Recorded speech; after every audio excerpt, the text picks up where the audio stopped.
just in. All the gossip. The Rumor Report. Gossip. With Angela Yee. It's the Rumor Report. The Breakfast Club.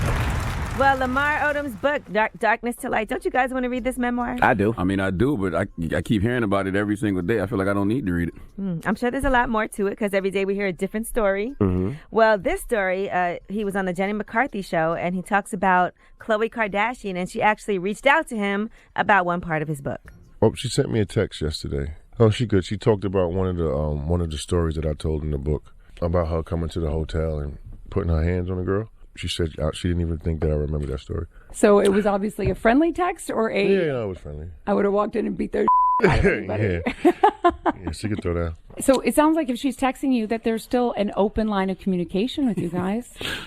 I hope so. The next house that I buy, hopefully she can decorate it. He could get that back if he wants it.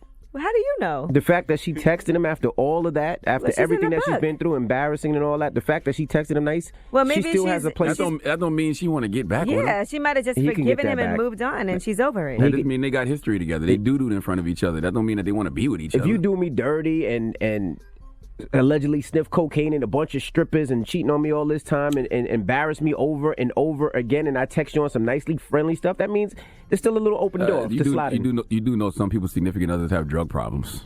Right. It's a sickness. He had an addiction. Yeah, it's not embarrassing to the mate that he's. But I do understand that he's cheating on him and crazy like that. Oh, cheating, yes, but that's different. Coke. I said a whole bunch of everything. In the actual memoir, he writes, "Try to imagine the scene. Khloe's beating the ish out of one of the girls who tried to protest. She's dropping vicious blows all over the top of this girl's head. Chris is screaming, and her security guard jumps in and pulls Khloe off the beaten stripper. Khloe tells me to gather up my things, and the guards quickly remove all traces of the drugs. We sneak out of a back door of the Roosevelt and disappear into the night." I'm not gonna lie, when I heard that story, it made me want to see a matchup between Khloe and Black China. Because after I arm wrestled Black China, I thought that she was very strong and Khloe looked strong. So that would be a good little matchup. I don't want to see women fighting each other.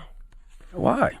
Why? You know, it's people. It don't got to be women. It's just two people you fighting. Just named two women. So you think that wouldn't be a good matchup? I wouldn't want to So see if the it. video popped up online today, you wouldn't watch it? Who you got your money on? Black China. All right. Khloe? Yeah. Now, since we're talking about fighting, she got the reach. She could box out. Let's discuss Mike Tyson. Now, yesterday there were all these stories going around about Mike Tyson punching Wack 100, and Wack is the games manager, during a podcast interview. Do you want to see that fight? Boxing with Mike Tyson. Nope. I know how that ends. Right. Now, Wack himself put up a video of himself clutching a bottle of pain pills, and he said that he was punched by Mike Tyson. And then Mike Tyson posted a picture of himself, of Mike Tyson with Tupac, and he wrote, "Everybody has a plan till they get punched in the mouth. Ain't that right?" at Wack 100. Hashtag Tupac the Legend at Hot Boxing Podcast. So apparently they got into some type of verbal altercation over Tupac, and that turned physical. It's amazing that people think Mike Tyson still don't got it. You never seen Mike Tyson shadow boxing on Instagram? I wouldn't fight Mike Tyson if he was 90. I wouldn't test him. No, I'll fight him at 90. Nobody wants to get punched by Mike Tyson still. At 90, I'll be testing Mike at 90.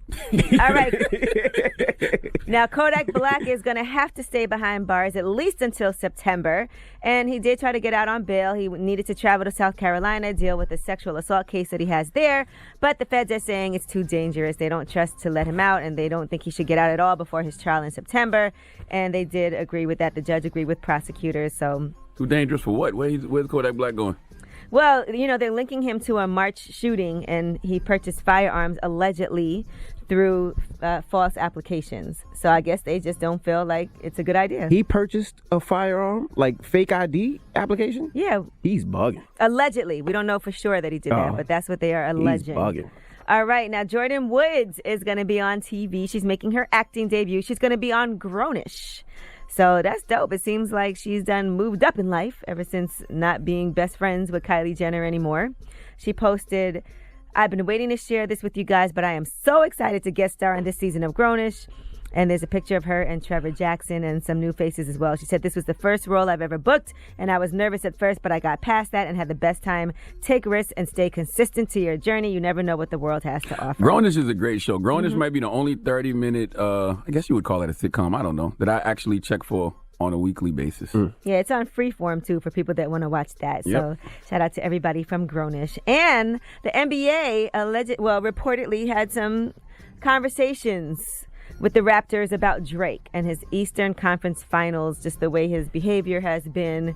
So according to ESPN's Michael Steele, he said that the NBA did have a conversation with the Raptors and they feel like he's just too over the top.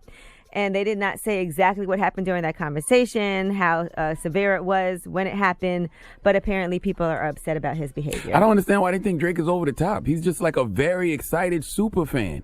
He's from Toronto. He's an ambassador for the Raptors. Like, I don't get what they mean when they say he's too excited. Running up and down the court and the side of the court. You never seen nobody actually do that. He's massaging the coach. He's a little. He's that in might the game. be a little he's much, in the game, like, bro. But I mean, because nobody else would be allowed to touch the actual coach. So he's in the game. I can see them telling him like, "Yo, don't touch the players, or don't touch the coach." Yeah, so we don't know exactly what they told him he can't do, or but we do know they had a conversation. But it's the first time the Raptors have ever been into the finals, so you understand why he's so happy. I'm gonna do the same thing if the Knicks ever make it again. I'm running up and down the side. I'm gonna be like, "Who is this old man that's running up and down the side of the court at 73 years old? Why is this man? You ain't gonna be running. You're gonna be walking kind of slow." They're gonna do it before I'm 73. But bro. the thing is, they wouldn't let anybody else do that but Drake. Let's be clear. If you try to do that, Envy, you would be out of there. Yeah, let Spike Lee do But that's it. the other thing, too. I mean, listen, it is privileges with Jack being Nicholson. a celebrity as He's a big as global Drake. ambassador, though, Absolutely. for the Raptors also. So it is what it is. But last year he did get into a heated exchange with Kendrick Perkins when Kendrick Perkins is playing for the Cavs, and they don't want people yelling profane things like that. Drake is a global ambassador for Toronto. Let's be clear. Toronto ain't never been this popping until Drake came and All right, started I'm waving Angela that Yee, flag. and that is your rumor report. All Tony right. Kornheiser been waving the Canada flag on Pardon the Interruption for 20 years, and nobody cared. Drake started waving that flag, Canada got lit All quick. right.